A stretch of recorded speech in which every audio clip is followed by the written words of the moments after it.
હાથમાં માળા લઈ ઈશ્વરમાં ચિત્ત પરોવતા વસરામગીરીજીને જગ્યાના એક સેવકે આવી કહ્યું, બાપુ, શોભા વડલાથી એક પટેલ આવી બહાર બેઠા છે ને કહે છે કે બાપુનું કામ છે.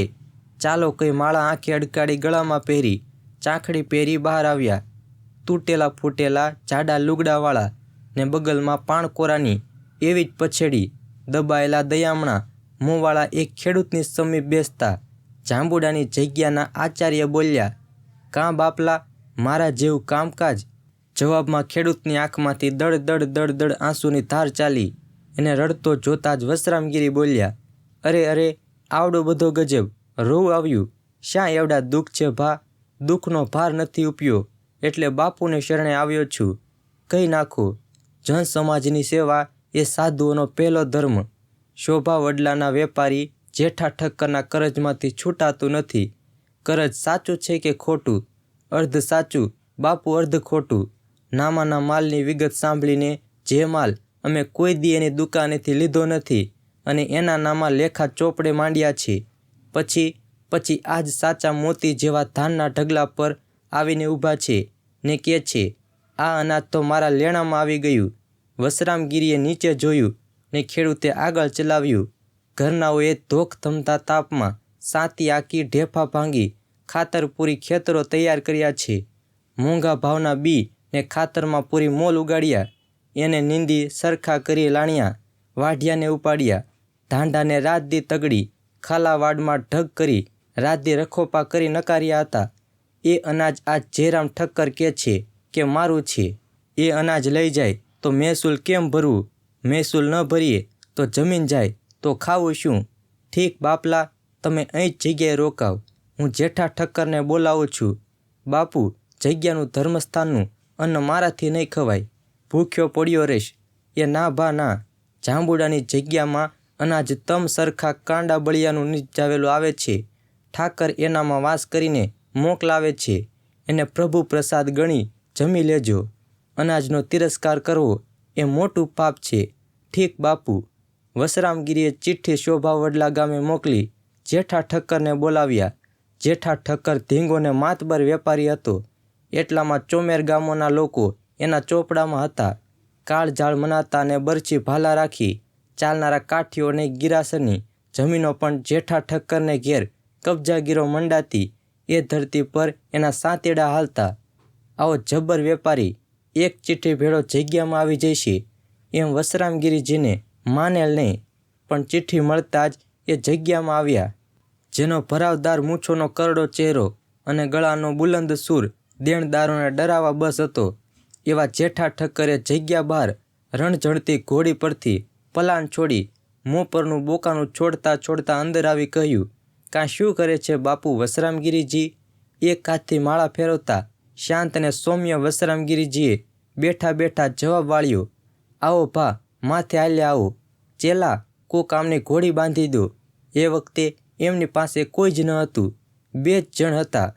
વાત શરૂ કરી, કેમ ચિઠ્ઠી લખવી પડી બાપુ? એક કામ સારું, કો તમારા છીએ ને, ઈશ્વરને માનો છો? કેમ નહીં, માનવા જ પડે ને. અમે પોતે રઘુવંશી, ભગવાન રામના વંશજ.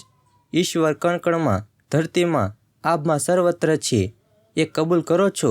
એ તો અભણ ન સમજે બાપુ, અમે તો વેપારી ભણેલ ગણેલ. આ વાત અમને સમજાવવી પડે, બહુ ઉત્તમ વાત. આવું ન સમજાવવું પડે એ તો ત્યારે એ પણ જાણતા હોવા જોઈએ કે મનુષ્ય સાચું ને ખોટું જેટલું આચરણ કરે છે તે શ્રીહરિ સાક્ષી છે. હા બાપુ, એ પણ જાણું છું. મનુષ્યને છેતરાય, ઈશ્વરને છેતરાય ખરા? ના, તમારાથી એવું કામ થઈ જતું હોય તો કેવું? જગતના માલિકોને છેતરવાનું ના બને, બન્યું છે. શોભા વડલાના કેટલા ખેડૂના નામા ચોપડામાં ખોટા માંડ્યા છે ને કેટલા સાચા લખ્યા છે. શેઠ જરાવાર થંભ્યા, થોથરાયા, જવાબ વાળી ન શક્યા. વસરામગીરીના હાથમાંથી માળાના મણકા પસાર થઈ રહ્યા હતા. એમની નિર્મળ તેજ ધારા વહાવતી આંખો જેઠા ઠક્કર ભણી નોંધાયેલ હતી. ખોટા તો છે બાપુ, એ ધર્મ છે કે પાપ? તમે ભગવાનના વંશજ, સામે ચાલી જાણી સમજી પાપ પંથે જાઓ છો. બાપુ, એટલું બસ નથી. એક પાપ બીજું પાપ પ્રગટાવે. ખોટા નામા લેખાથી કરજ નહીં ભરી શકનાર એક જીવ નહીં, એના આશ્રિત બધાય જીવની તમારા પર શાપધારા વરસે. સાચી વાત બાપુ. સાચું સાચું કહ્યા કરવું છે કે એનું નિવારણ કરવું છે? નિવારણ? એલા કોક ઓલ્યા શોભા વડલાવાળા ગરીબ ખેડૂતને બોલાવજો. જગ્યાના સેવકો પેલા ખેડૂતને તેના ઉતારાવાળા ઓરડેથી તેડી આવ્યા. ખેડૂત બેવની સામે બેઠો. બેઠા બેઠા એ જેઠા ઠક્કર સામે જોઈ ધ્રુજી ઉઠ્યો. ઉઘરાણીએ નીકળેલ જેઠા ઠક્કરની સાથે જ જોંગાનું જોગ ચોપડા હતા. ખેડૂત સામે જોઈ ઓળખી શેઠે બાકી ઉઘરાણીનો ચોપડો કાઢ્યો. પાના ઉલાળતા પેલા ખેડૂતનું ખાતું આવ્યું ને ઝડપ દઈએ પાનું તાણી ખેંચી કાઢી વસરામગીરીના પગ સામે મૂકી બોલ્યો, બાપુ ક્ષમા કરો. ખેડૂતનું ખાતું ચોથા ભાગનું લેણું સાચું છે, બાકી ખોટું છે. ચોથા ભાગના નાણાં તમને આ ખેડૂત શોભા વડલા જઈ આપી દેશે, પછી સરભર કરજો. હવે તો અહીં જ આપના ચરણ પાસે જ ખાતું સરભર થઈ ગયું. કઈ ચોપડો બંધ કર્યો. જો ભાઈ, જેઠા ઠક્કર તારું બધું જ કરજ માફ કરે છે. ને ગરીબ એ કૃષિકારની આંખ આનંદે ભીની બની. પછી બેવને ભોજન લેવડાવવા સેવકોને આજ્ઞા આપી. માળા ફેરવતા વસરામગીરીજી મનોમન ઈશ્વર પ્રાર્થના કરતા હતા, હે જગતના સ્વામી, માનવોને સતપંથે વાળવા અને તેના હૃદયની મલિનતાઓ હટાડવા મારા હૃદયમાં અહોનિશ બળ પૂરતો રહેજો. જાંબુડાની જગ્યાની આ સુવાસ ચોમેર પ્રસરી ગઈ છે. સ્થાનકમાં કદી કોઈ ભૂખ્યું જતું નથી. 5-5 મણના પથ્થરના ઘંટીના પડ એક બળદ ખેંચ્યા કરે છે. એમાં દળાયેલા અનાજનો લોટ રસોડામાં રોટલા સારું પહોંચી જાય છે. 5 સેવકો સતત રોટલી ટીપ્યા જ કરે છે. રોટલા અભ્યાગતોમાં પલકવારમાં ખપી જાય છે. સ્થાન અહોનિશ સંત મહાત્માઓથી ઉભરાયેલું જ રહે છે. એક એક આવે તુને દેવરૂપ ગણી તેની ચાકરી ઉઠાવવા વસરામગીરીજી ખડે પગે ઊભા રહે છે. જગ્યાની માલિકીની જમીનના અનાજના ઉત્પન્ન સિવાય સોરઠમાંથી ગ્રામ્યવાસીઓ અનાજ ઠાલવી જાય છે. લોકોમાં દાનની ભાવના સંવંત 1928માં મરી ન હતી. એક દિવસ વહેલી સવારે બાપુ માળા ફેરવતા બેઠા છે ત્યાં તેમના પગમાં પડી જતો એક જુવાન બોલ્યો, બાપુ રજા દો, જગ્યામાં રહેવું છે. રે ભાઈ, આ તો હરિનો દરબાર છે. પણ જુવાનની આંખમાં બાવરાપણું છે. વસરામગીરીજીએ તે જોયું ન જોયું કર્યું. કામ ચીંધો બાપુ, જો ગાયોને વીડમાં ચારવા લઈ જજે, સાંજે પાછી લાવજે. પછી વહેલા ઉઠી છાશ ફેરવી ફાવશે. ઠીક, જાઓ, લાગી જાઓ કામે. ગીતામાં કહ્યા પ્રમાણે ફળની આશા વગર. એ હો બાપુ, કરી એ નવો આવેલો જુવાન જગ્યામાં કામે લાગી ગયો. વસરામગીરીજીએ જગ્યાના સેવકોને આ નવા આવનારની કામગીરી કઈ સંભળાવી. રોજ એ વહેલી પ્રભાતે બધાની સાથે વાંસ પાસે નેતરું ચાલી છાશ ઘુમાવવાની સહાય કરી ગાયોને લઈ જગ્યાના વીડમાં પહોંચી જાય છે. સાંજે આવી ગાયોને ચારો નીરી ખાણ તૈયાર કરે છે. રાતે આરતી થઈ રહેતા સુધી ભગવાનને સમક્ષ 2 હાથ જોડી માથું નમાવી ઊભો રહે છે ને આંચકા લીધા પછી જ ખસે છે. રાત્રે વસરામગીરીજી ખોળામાં એક તારો લઈ ભજન ગાવા બેસે છે. તેની જોડે મોડી રાત સુધી ભજન મંડળીમાં બેસે છે. આમને આમ 6 મહિના વીત્યા. 6 મહિનામાં તો એ અજાણ્યા આવે તો જુવાનના ચહેરા મોહરા પર દયાદ્રતા, કરુણતા ને મમતાના થર બંધાઈ ગયા છે. છેલ્લા 10 દિવસ થયા તો એ રોજે રોજ વસરામગીરીજીની માળા કરવાની એકાંત ઓરડી પાસેથી આવી પાછો ચાલ્યો જાય છે. 11મા દિવસે તો એ બળ કરી બાપુ જ્યાં માળા કરતા હતા ત્યાં ગયો ને તેમની સામે બેસી ગયો. વસરામગીરી એની સામે જોયું. કપાળે તાજા સ્નાન પછીનું ભભૂદનું ત્રિપુટ છે. ડોકમાં માળા, માથે ભગવી કાન ટોપી છે. કેમ બેટા, એકાએક આવું થયું? હૈયાનો ભાર ઓછો કરવા કરી નાખ. આપ કાન દઈને સાંભળો. લે બાપ, કાન દઉં, કઈ માળા આંખે અડકાડી ગળામાં પહેરતા એ બોલ્યા, બાપુ ઘણા સમય થયા. એક વાત પેટમાં ઘોળાતી હતી, કહી શકતો ન હતો. હવે કહો, હું ખૂની છું. કહેતા આ જુવાને એમ કે બાપુ હમણાં ચમકશે, આસન પરથી ઊભા થઈ જશે, આંખોમાં ધિક્કાર પ્રગટશે. પણ બાપુ તો મહાસાગર સમી અપાર શાંતિથી બોલ્યા, તું બેટા જે દિવસ મારી પાસે આવ્યો તે ઘડીએ જ હું જાણી ગયો હતો. તારી ઘૂમતી બહાવરી આંખો જ એ ટાણે કહી દેતી હતી કે તું કંઈક અઘટિત કરીને આવ્યો છે. હવે વિગતથી કહે. એક દી દુશ્મન માનેલા જુવાનના કાળજામાં જમૈયો અડધી રાતે હુલાવી અહીં આવતો રહ્યો છું. કેવા છો? કાઠી. નામ રામ પટગર. અરે રે, નામમાં રામ આવ્યા ને આવા કાળા કામો કર્યા. એ કામ કાળું છે એ પ્રથમ નહોતું સમજાયું. આપના સ્થાનમાં વસ્યા પછી કળાયું.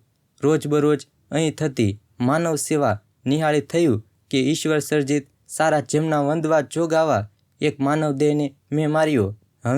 હવે ગુરુ કહે તેમ પાપ કરી તેને છુપાવવું એ બેવડું પાપ છે. જાણે છે? હા, હવે જાણતા શીખ્યો છું. પહેલાં નહોતો જાણતો. તો પાપનો એકરાર કરી લો. પછી જો સાચા દિલનો પશ્ચાતાપ હશે ને ફરી આવું નહીં આચરવાની પ્રબળ ભાવના હશે તો કંઈ જ નહીં થાય. એમે નહીં ઉઘરાય બાપુ આ એજન્સી કોઠીની અદાલત. તો પણ લે ભાઈ કે બાકીની જિંદગી હરિસરિયા મનુષ્યને અન્નદાન દેવામાં ને હરિભજનમાં ગાળીશ. આપની ને સચરાચરમાં બિરાજતા ઈશ્વરની સાનિધ્યમાં પણ લઉં છું કે એજન્સીની અદાલતમાંથી નિર્દોષ છૂટીશ. તો જાંબુડાની જગ્યામાં જે રીતે માનવોને અન્નદાન અપાય છે તેમ આપવા શેષ જિંદગી ગાળીશ. જો ભાઈ સંકલ્પ સાચા હૃદયનો હશે તો એ ફળ આપશે જ. બરાબર એ જ ક્ષણે એજન્સી કોર્ટનું વોરંટ લઈ સિપાઈઓ જગ્યામાં આવ્યા ને રામ પટગરને એના એ વેશે હાથકડી નાખીને પકડી ગયા. કોર્ટમાં કેસ ચાલ્યો ને ખૂનના આરોપમાંથી રામ પટગર નિર્દોષ છૂટી ગયો. પછી ક્યાંય ન ગયો. સ્વજનો અને કુટુંબ કબીલાની ક્ષમા યાચી પાછો જાંબુડાના સ્થાનકમાં વસરામગીરી પાસે આવ્યો ને નમ્યો. બાપુ, હવે આ ત્રિપુંડ માળા અને ભરાવી કંથાને દીપાવી છે એટલે સંકલ્પ કર્યા પ્રમાણે આ સ્થાનમાં જ રહેવું છે. સારું, તો તમે કંઠી બાંધો, ગુરુ બનો. ગુરુજીએ રામ પટગરને કંઠી બાંધી નવું નામ આપ્યું સોમવર ગિરિજી. નવા શિષ્યે જગ્યાનો લગભગ બધો ભાર ઉપાડી લીધો. ગુરુ રાજી થયા. એક દિવસ ગુરુને હરિના તેડા આવ્યા. પથારી પાસે સોમવર ગિરિજીને બેસાડી ગુરુએ કહ્યું, જો ભાઈ, જીવન અને મૃત્યુ તો માનવ જીવનની જોડાજોડ ઊભા છે. સત્કર્મો આચરનારને મૃત્યુની વાટ વસમી લાગતી નથી. આનંદદાયક લાગે છે. મને આજ અહીંની વિદાય પ્રસન્ન ભાસે છે. આ જેને ઓળિયું છોડી નવું ખોળિયું લઈ પાછો હું આને આ સોરઠના દિન દુખિયાઓની ચાકરીમાં જ લાગી જવાનો છું ને બીજાને રાહે લઈ જવાનો છું. મારી પ્રબળ મનોવાંચના અને કાર્ય મેં આ જ જગ્યામાં મારા જે દીઠા છે કુદરતની ઈચ્છાએ એવો જ સેવાભાવનો ઈચ્છુક તું આ સ્થાનને મળી ગયો. મળતી વેળાની છેલ્લી ભલામણ એ છે કે અન્નદાનનો પ્રવાહ મંદ પડવા દેશમાં કોઈ સંત મહાત્મા સાધુ અભ્યાગત મૂંડિયા એકાદ વારે અપ્રસન્ન થશે, કોચવાશે તો સઘળા તારા પુણ્ય બળી જશે. સૂર્યચંદ્રનું ધરતી માથે ઉગવું જેમ અચૂક છે તેમ જગ્યામાંથી અન્નદાન અચૂક જારી રાખજે, નહીતર મારો આત્મા જ્યાં હશે ત્યાં દુભાશે. હા, અન્નદાન આપવાથી દુનિયાભરના આશીષ તારા ઉપર વરસશે. અને કહેવાય છે કે સોમવાર ગિરિજીએ એ ગુરુ આજ્ઞાનું પોતાના જીવન પર્યંત પાલન કર્યું. તો મિત્રો, તમને અમારો વિડીયો પસંદ આવ્યો હોય તો વિડીયોને લાઈક કરો, શેર કરો અને ચેનલને ખાસ સબસ્ક્રાઈબ કરવાનું ભૂલશો નહીં મિત્રો.